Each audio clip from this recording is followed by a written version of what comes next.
Hello everybody, welcome back. Today I'm going to be doing a long overdue update of my Chaos Synchro deck. If you're not aware, if you haven't seen these cards before, the Chaos Synchro deck, which is obviously where Chaos Angel is also from, it was released in Photon Hypernova.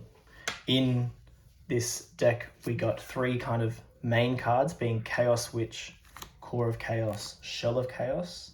There are also some synchro monsters that went with the archetype at the time, which was Chaos Archfiend and Chaos Beast. There were a couple other cards. These are just like the ones you would play. Now, at the time, so Chaos Angel wasn't released as well. At the time, the deck was certainly not very good. All of the cards lock you into dark and light synchros, so it's it was a very hefty restriction at the time. When Photon Hypernova was released, there wasn't really a lot you could do with light and dark synchros. So if you've seen my profile, or if you go back and have a look at it, I was playing this really bad going second kind of build, because one of the other cards which I'm not playing in this list, which is Chaos Mirage Dragon, has this really cool effect that benefits going second. It's also got a Bystial Dispowder effect where you can pull back banished monsters, so it's definitely got use. I just couldn't work out where it fits into this deck because you can only really normal summon it, or you can summon it off Yazi, which is what I was doing. So I was playing this blind second list, which OTK'd using Chaos Archfiend because it gains a bunch of attack. It can attack all the monsters. It's got a lot of cool effects that it has for going second, and this is obviously before Chaos Angel. So that was the original deck. Now this is the new and improved deck. Now we're in a world now where dark and light synchros are enormous. Like, there's lots of really good ones you can do. I had no issue filling an extra deck with dark and light synchros that I'd happily play, and we can certainly play to go first. So this is going to be an update to that deck, and I hope you enjoy. But to start off with, I'll go through what these cards do because they're very uncommon.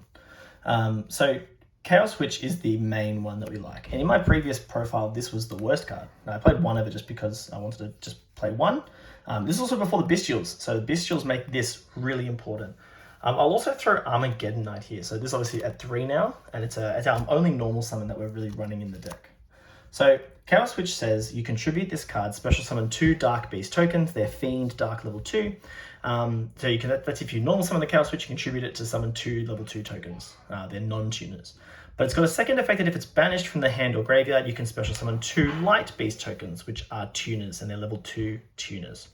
So back when Hypernova was around, we did obviously have the OG play of Batteryman, Solar, Sending, Thunder Dragon, Roar. And that was something I was doing in this deck a little bit as well, except now we have Bystials. Bystials certainly make things better because they can just banish lights and darks. At the time, like, you would have had to play... there was obviously Chaos monsters that could banish Chaos Witch from the graveyard to gain the tuner access. Armageddon Knight was also at 1, so getting this into the graveyard was also far more difficult. So now we're kind of in this moment where we can kind of play this deck in an optimal way. Certainly not meta, but it's useful. So the logic is Armageddon Knight sends Chaos Witch to the graveyard. You can banish it with a Bystial or with the Core of Chaos, and this can summon 2 level 2 light tokens. They're tuners, which is very important because back in the previous build of this deck is that the tuner, only real access to tuners was Core of Chaos. And I was playing Batteryman Solar to get this into the graveyard as well. But yeah, so that's Chaos Witch. Chaos Witch, and you can only use 1 effect per turn, and during the turn you use either of its effects, you're locked into light and dark synchros. That's before and after. The other 2 that we're going to talk about, Core of Chaos and Shell of Chaos, they could do it after for the rest of the turn, but Chaos Witch was for the whole turn. So if you did do anything else, like summon an Xyz monster or whatever, then you couldn't use its effects. So we're playing 3. One thing that I would like to try and find room for in this deck is Allure of Darkness. It's a very good Allure of Darkness target as well, just to get the tuners. That's definitely the best effect, getting the tuners, for sure, because like the Bystials fill the space of non-tuners. Some of these other guys fill the space of non-tuners as well. But that's Chaos Witch. You can only use 1 of its effects. Core of Chaos is a light level 2 tuner. It's a Thunder. That's why I was using Batteryman Solar in the past. It cannot be normal summoned or set. Must be special summoned by a card effect. And then if it is sent from the field to the graveyard, it would be banned. If it would leave the field, it is banished instead. And then its effects are as follows. You can banish a dark monster from hand or graveyard, special summon this from the hand, and then you are locked into light and dark synchros. If it is special summoned, you can target a banished Shell of Chaos and summon it. Now, the Shell of Chaos has the same effect as well, so If Shell of Chaos is banished and you summon Core of Chaos, this will summon itself in the banish pile. Well, the Core of Chaos pulls it out. And vice versa. If the Shell of Chaos is summoned and Core of Chaos is banished, it will summon. So there is a way, if your graveyard has the cards in it as well, where you can essentially get 2 level 6 synchros from this, or you can turn a 6 into an 8 and having extra bodies. So because these both kind of recur and repeat each other, you get access to both of them at the same time. If you get access to both copies of both cards, you can kind of get 2 level 6 synchros, or you can synchro climb a little bit as well. Shell of Chaos is a dark machine. It has the same effect as Core of Chaos. It banishes a light to summon, and then it can summon back a banished Core of Chaos, and it also banishes when it leaves the field. So it's handy for regain shenanigans with branded regained, but also looping these two to summon each other back is good for synchro climbing. The other reason I'm playing Chaos Switch at 3 is because Core of Chaos can banish it from the hand. Obviously, it's not ideal for like advantage wise, but it's a thing you can do. Now, I'm playing bigger numbers of this. I mean, I think if I was really trying to optimize the list even more, you could even cut Chaos Switch down to 1 and just have it a target for Armageddon Knight. You could probably even cut Shell of Chaos to 1. I think Core of Chaos is the best one, just being a tuner.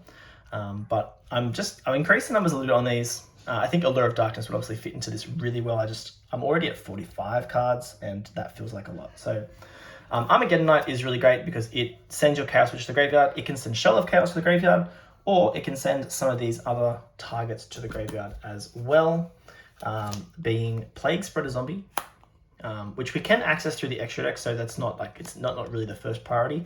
The other one is Vision Resonator. It's another big kind of hit in the extra deck, in the main deck that we can dump with the Armageddon Knight. So there's lots of targets. Chaos Switch, Shell of Chaos, Vision Resonator are all happily sitting in the graveyard with Armageddon Knight. Obviously not Plague Spreader. We can access it through the extra deck, but we can send it if we need to. But if we need a level 2 tuner, we could just go for Vision, but this one does have the capabilities to summon itself back. So they've all got kind of niche uses. You'll notice that we've got there's a nice little level 2 tuner kind of like axis going on. So with the Bystials, like we're hitting 6s, 8s, 10s, and 12s really easily in this deck. And so we'll see that more in the extra deck about how it's all built and constructed. The other portion of the Chaos deck, of course, is going to the Chaos, like part of the engine, is 1 Crimson Gaia just for Vision. So this just, it loops itself. And then I'm playing 1 Chaos Space. This is not necessarily the best card in this deck, funnily enough. I'm not actually playing Wyvern Burster or Black Dragon Collar Serpent. I was, but I'm just trialing not having it in the deck. Again, just at 45 cards already. So, I mean, it could just be the 2 Chaos which disappear and you play white and black. Like I said, the list is not super optimized. It's more just a concept at the moment. But these fascinated me on release. They were really terrible. But now we've kind of got a lot of the makings of a deck that can actually do things. Gold Sarcophagus banishes Chaos Switch. It banishes Shell of Chaos. They're things that happily sit banished. And Foolish Burial. For a similar reason to why we're playing Armageddon Knight. It can just send any of these missing pieces. It can also send Core of Chaos to the graveyard, which also loves to sit in the graveyard as well. So they make up the kind of Chaos Synchro portion of the deck. Then for the Bystials, we're playing 3 Lubellion, a Magnemite, a Druisworm, a Boldrake, and a Regained. This is fairly straightforward, I would say. Obviously the Regained just gives the deck a kind of infinite grind. The Bystials are fantastic. Adding extra interruptions, them being 6s is really important. So this allows us to hit Synchro 8s super easy. This allows us to get Synchro 10s super easy. There's definitely things you can do with like Armageddon Knight and a Bystial. Send the Chaos Switch, banish it with a Bystial. Now you've got an Armageddon Knight, which is a 4, a Bystial, which is a 6, and 2 level 2 tuners. So that gets you into Synchro 8, Synchro 10, Synchro 12. Like it actually gets you a long way in this deck. Now with the release of Rota, we, of course, and I don't actually have the card yet, it is coming. We do have the Centurion level 8 Synchro, which is a tuner itself, but it gives you access to Emblema Oath. So when I'm talking about, light and dark synchros, all the Centurion cards are light and dark, and they just make for the perfect fit. I haven't actually done a Centurion profile on the channel in a long time. I did them back in the day when they were kind of first released. I was proxying the deck. I was so keen to pick it up, and then of course it cost $1 million. So I never did, but now with the tins, I do have a core. So we're just playing it as an engine. I will do some Centurion content later. It's something that I want to do. This is a deck that I'm kind of highly considering coming into like the new format as like as a solid option. But in this engine, just for this kind of more fun locals deck, I'm playing one Primera, one Trudea, playing one Gargoyle and one of the Atri. This one's really good, especially now with the new Synchro. If you don't know what this one does, it's a tuner, but it can also be treated as a non-tuner, which is fantastic. And then if it's normal special summoned and you have an Emblema and Centurion card in your graveyard, you can draw a card. And that's awesome because now that we can like search Emblema Oath every turn with the Synchro 8, or just get access to it every game, this card can just draw a card on your turn, your opponent's turn, your turn, your opponent's turn. Like it, in this deck where the Centurion engine is just an engine, oftentimes this ends up with more value than the Primera because you actually end up just running out of targets to search. We are then playing 3 Oath. So, I mean, if you don't need to make the Centurion 8, then you don't need, because you've already got Oath, you don't need to make it. You can make other things in the deck for sure. I'm playing 2 Stand Up. This was just more for space. I was already at, like I said, we're at 45 cards. So, there's only just with 2 Field Spell. We access this engine super easily through the deck. So that's why like you could probably even cut down maybe further, but I'm opting not to. I'm playing 1 Wake Up Centurion. I love this card. I know some people are not a huge fan, but the send to graveyard effect is really good alongside Phalanx. So I know like there's definitely bricks in this deck, which is also why 45 is not necessarily a bad thing, but Phalanx can just manage to bring back a guy, Synchro in the graveyard. So bringing back the Centurion Synchro 8 is really useful, or the 12. Sometimes it just depends on like the situation, but sometimes you can bring back the 12s as well if need be. So that's the Centurion engine. And then this is the only, like I said, the only downside is this is not a meta deck for sure, but we only have space for 9 non-engine at the moment in 45, which is not ideal. Dark Ruler, Droplet, Talons. I've just picked like 3 big Haymaker board breakers that are useful in the current meta. These could be anything. Obviously, we've got the Bystials, so that like gives us 12 effective non-engine spots, but this is obviously not going to be super useful in every matchup, but they're okay. In the extra deck, we have plenty of cards that deal with the board, so that is one thing in our favor in terms of not having much extra deck space, but our engine is strong in that the extra deck has a lot of board breaking capabilities. So in the extra deck, we have Chaos Angel, Chaos Archfiend, and Chaos Beast. Now, I'll quickly explain what these do, just in case you don't know what they are. Everyone should know what Chaos Angel does. Obviously, this card's crazy. This is one of the main like anti-Nibiru plays, and that's one thing this deck also does struggle a little bit with is Nibiru. There's not many ways to kind of beat it. Chaos Angel is good because it insulates all of your synchros, so that is definitely useful. But you can still be Nibiru at bad times where like your main deck monsters just get wiped, but your synchros survive. Chaos Archfiend. So these all require light. No, this one doesn't. We know what this is. These both require light tuners and dark non-tuners, which the deck is really easy to do. All the tuners are lights, except for the Plague Spreader and the Vision Resonator. They're darks. But this one says if any card has been banished this turn, this card gains 2,000 attack. So it comes out at 4,500 pretty much every single time. It can attack all monsters your opponent controls once each. Also banish any monster destroyed by battle with this card. So that is fantastic for sure. And then if this card in its owner's control leaves the field because of an opponent's card, you can special summon 1 Chaos Synchro monster from your extra deck except Archfiend. In this like situation, these are the only Chaos named monsters we're playing in the extra deck. The only other rule Chaos monster that we're not playing is Chaos Goddess, which is also what this archetype is kind of based around. But if you haven't already made Angel, if this gets outed, I mean, this will vary. Like, this effect very rarely comes up because you're doing this going second to like win. But if this does get outed, you just get Chaos Angel for free. Chaos Beast is really nice. I would play this in other decks if it fit, but it's a Synchro 6. It requires a light tuner and a non-tuner dark. If any card has been banished this turn, it gains 1,000 attack, so it's coming out at mostly 3,000 attack most of the time. You can only use each of the following effects once per turn. You can target one of your banished light or dark monsters, add it to your hand. So this is how you kind of recur the Core of Chaos and Shell of Chaos. So you would go Core, Banish Shell, Core, Summon back Shell, Summon Chaos Beast. They both get banished.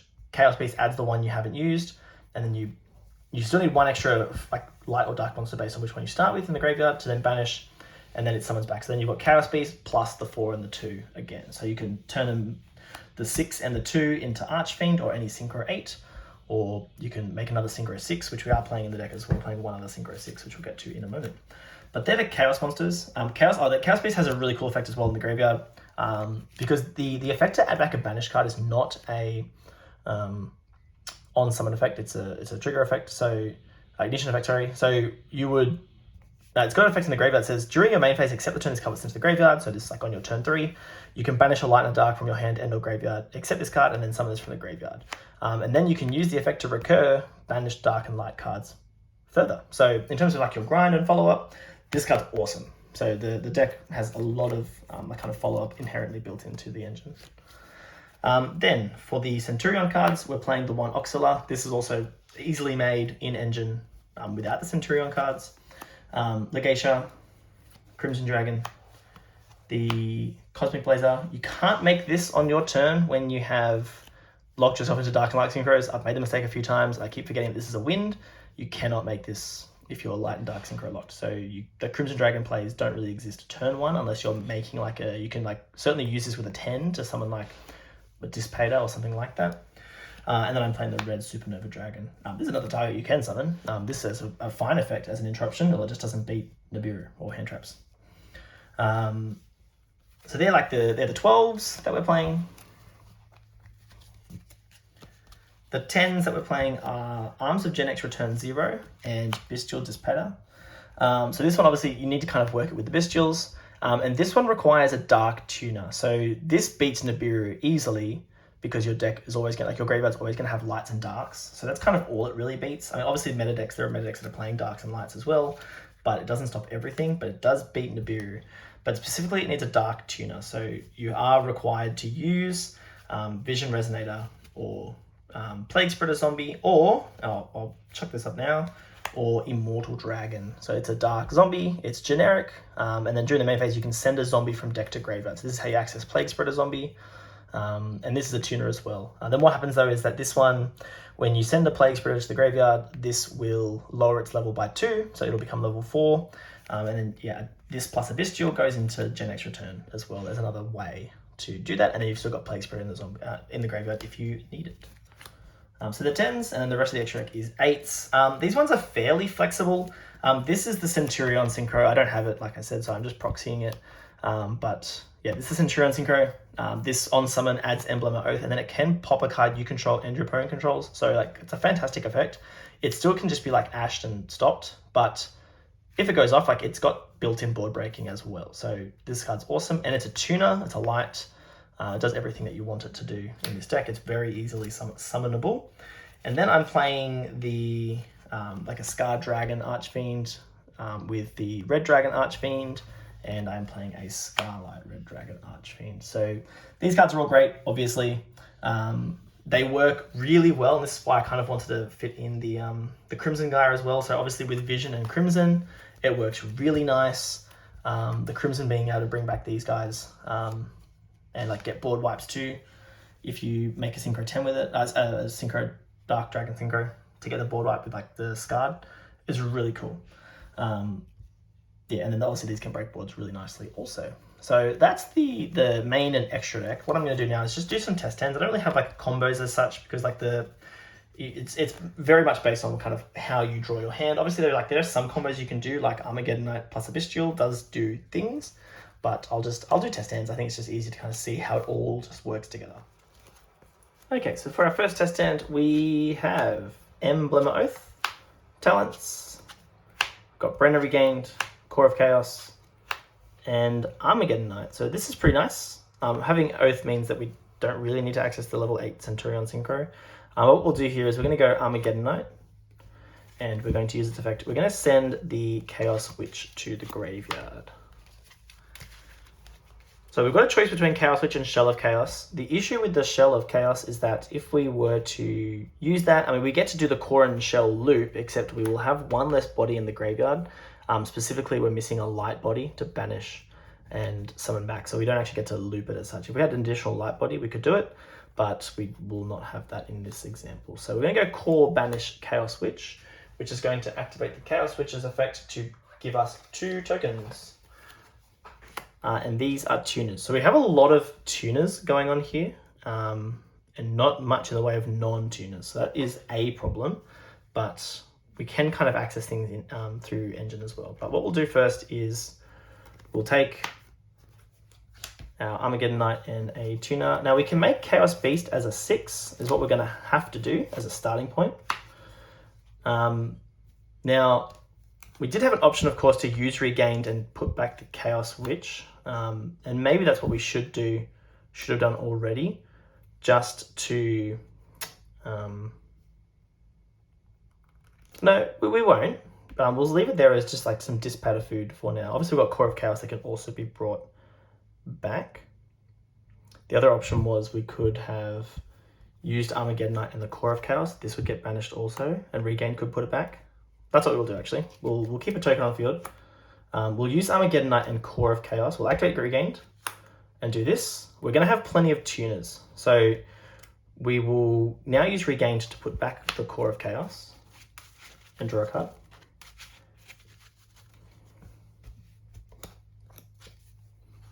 Wake up, Centurion. Okay.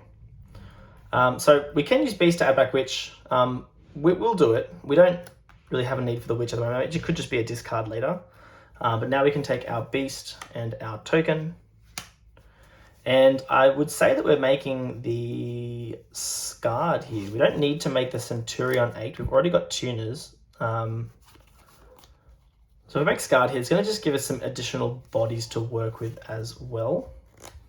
Again, we've already got Emblema Oath. So we'll do that. Now we can use our last token and the Scarred. And these can go into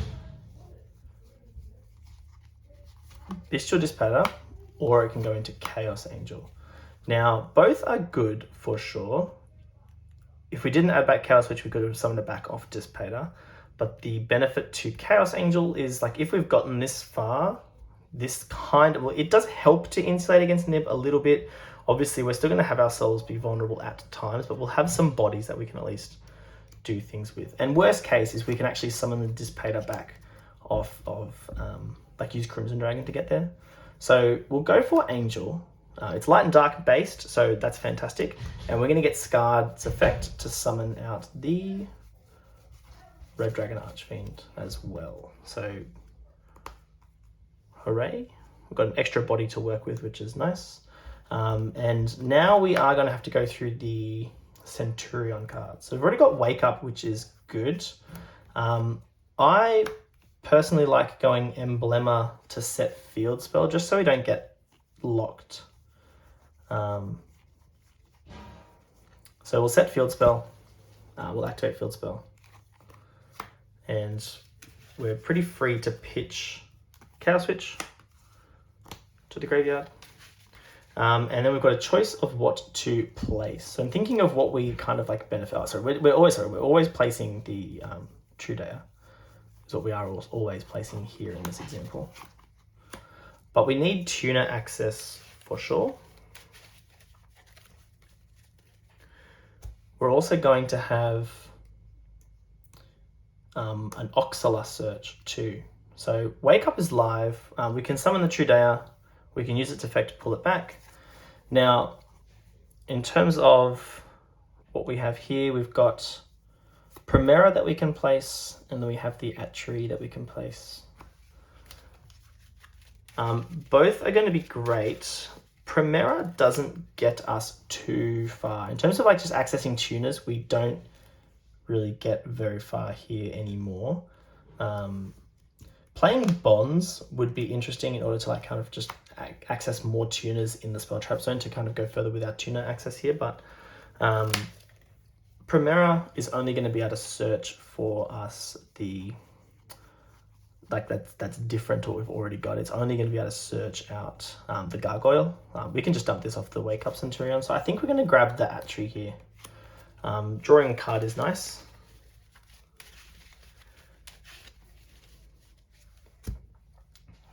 But we're only going to get access to one tuner, really. And we don't want the Red Dragon Archfiend board wiping us as well. So we can go for Wake Up.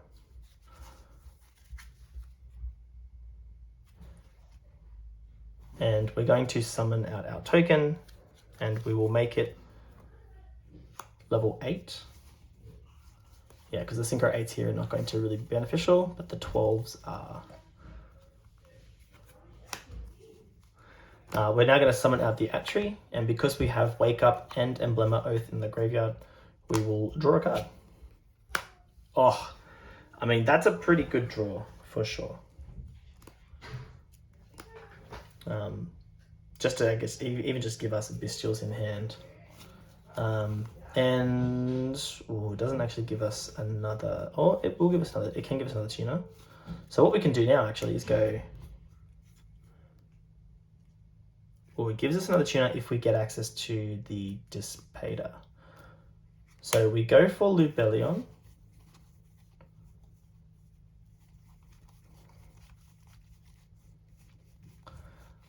Grab Magnemite. We're going to be just kind of stuck with this token sitting around. But we need to get the Red Dragon Archfiend off the... Oh, okay, we can just get rid of it with the Bystial Rebellion, so it's not the end of the world anymore. We can just leave it there. Worst case. So now we can go Oh, we need to go... We want to banish a tuner, which we don't have any more of. So in terms of getting access to more tuners, we don't get more tuners. So where does the next tuner come from?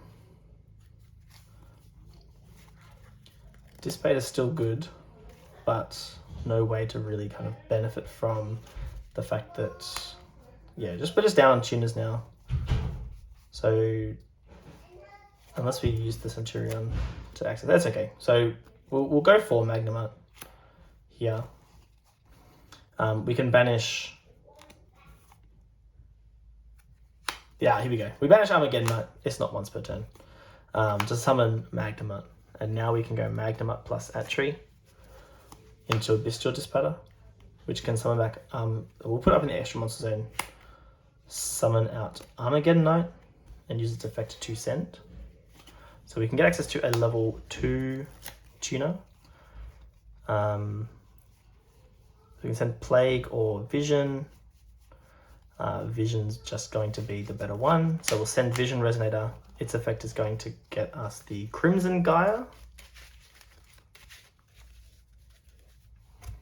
And we'll activate the Crimson Gaia to get us back the Vision Resonator. This can freely be special summoned. And we can take it and Red Dragon Archfiend. It's going to make a 10.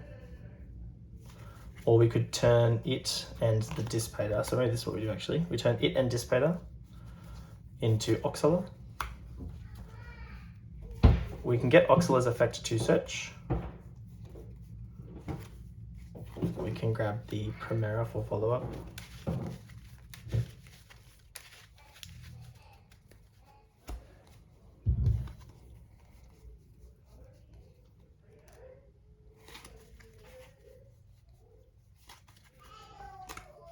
Or instead of grabbing Primera, we can actually grab Phalanx as an interrupt as well.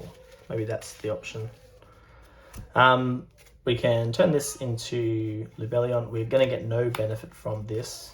We are kind of stuck with some bodies on the field, unfortunately. So it does make our Centurion lineup very awkward. Oxala can set the Atri back into the Spell Trap Zone. I have to feel like we could have done different things. Like I said, I'm still kind of working all this out.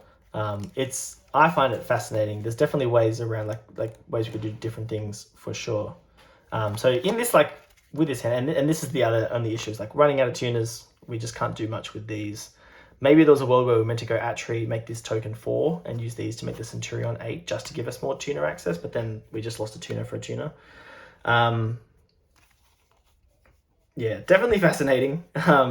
We'll do a couple more. They're not going to be nearly as convoluted. I think they're going to be a bit more streamlined. But yeah, you can kind of see what the deck is trying to do. We can just establish a bunch of different synchro monsters here. Like the board's still definitely like fairly hard for your opponent to deal with the fact that Chaos Angel's just doing a lot of work. The Bystial Dispatcher could be brought back at any time. With the regained, we're also searching like a Druid's Home. The only issue, of course, was just the lack of space.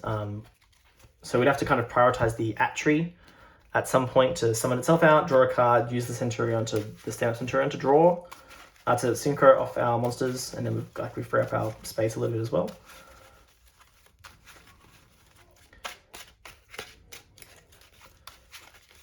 A bit of a funny first one, definitely.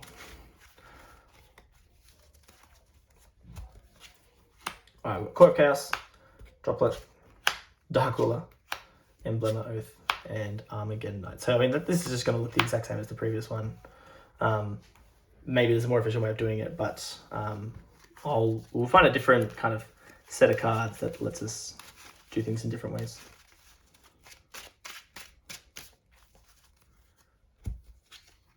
So we've got Libellion, Core of Chaos, Emblema, Dark Ruler, and another Core of Chaos. Okay, so this one is interesting. We can't do, obviously, like when I say we can't do much, I mean, we've still got the Centurion combo, which definitely does things as well. But what we can do is we can fire off Libellion,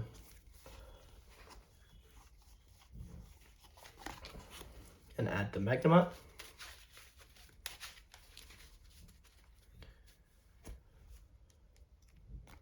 We can go for Emblema next.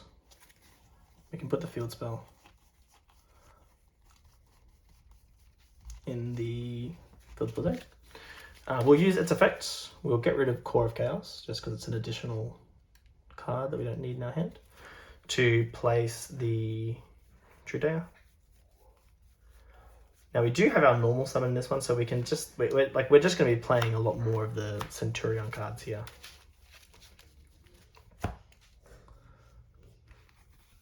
So you can use the Trudea effect, pull itself back, go for Primera. We can put Primera in the spell trap zone, which can summon and search.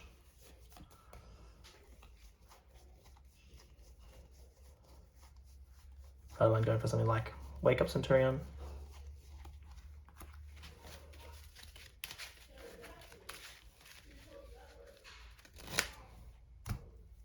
We can activate Wake Up, get our token as an 8, and then we can turn Primera and the token into Legacia. Oh, not Legacia, Oxala. Oxala effect is going to grab us a card, and you can definitely grab the Atri because we haven't normal summoned yet.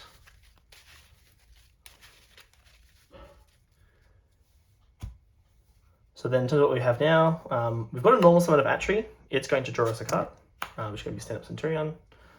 Not a useful card now, but we've also got Magnemite and Core of Chaos, which can be used to kind of extend further. Now, currently we're not beating Nibiru. We aren't actually light and dark locked, so that's something to consider. But we can go for Magnemite next. Magnemite can banish the Core of Chaos to summon out. And obviously we're going to declare its effect. And now we've got the choice of Synchro 10 with these. We can summon Core of Chaos and go Synchro 6 with these, which could be useful. We've got Synchro 8 here. We've also got Synchro 10 if we use like Libellion and Core of Chaos and keep Atri around.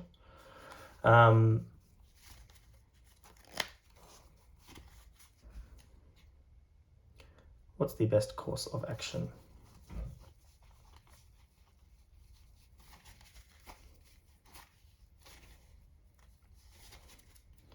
So we'll go for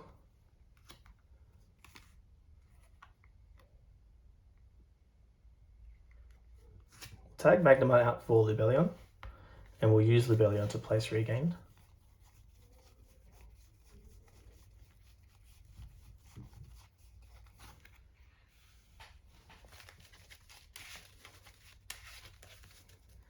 And then we're going to go Core of Chaos. Can banish the Magnemite and use it. We could regain to put it back, but obviously we actually want to access it through the Dissipator. So we can turn these into Dissipator, and we can actually pull back Magnemite. This Core of Chaos does get banished as well. Then we can go regain to put back this Core of Chaos, draw a card. And we can make a Synchro 10 here. Now, this is just going to be a dark Chaos Angel if we go this way. There's no other options we really have anyway. We could go Chaos Angel. It's not the best one. I think it's all we can do. We can't actually make the Gen X return. So we could go Chaos Angel with these.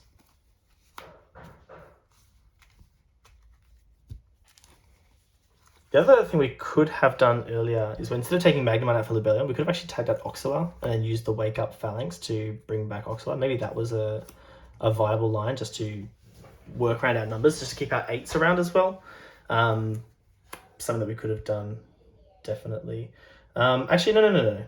Instead of doing that, we can still pull back the Magnemite, it's fine. But instead of going Chaos Angel, we could actually just take these two and turn them into Legacia if we want to. This is going to get us a draw. Another droplet, that's fine. But what we then have here is the Libellion. The Dissipator's in the graveyard for like use with regained is nice just for depending on like what board breakers our opponent might kind of throw at us. But then in the end phase, like we can set our droplet. We can keep one in hand, but both Oxala and Legacia can kind of pull back bodies. So in terms of like the Centurion access, we've got heaps going on. Still only one Synchro Summon. There is a world where you could even play something like Etude of the Branded in this with like Libellion to place just to get Synchros on the opponent's turn. It's not terrible. But yeah, with that, we kind of just leave this one here. Obviously, the Magnemite does get a search for something like a Druisworm. We can use it as Synchro material, so we get to trigger its effect. Yeah. If we do get like Nibiru at some point, before we get to resolve these end phase effects, we do have Wake Up to banish. So in terms of like, if we do get Nibiru, like right now, we obviously would have lost everything. We wouldn't have these on the field yet or anymore, but we would just go Wake Up, banish, Phalanx, then bring back one of these guys.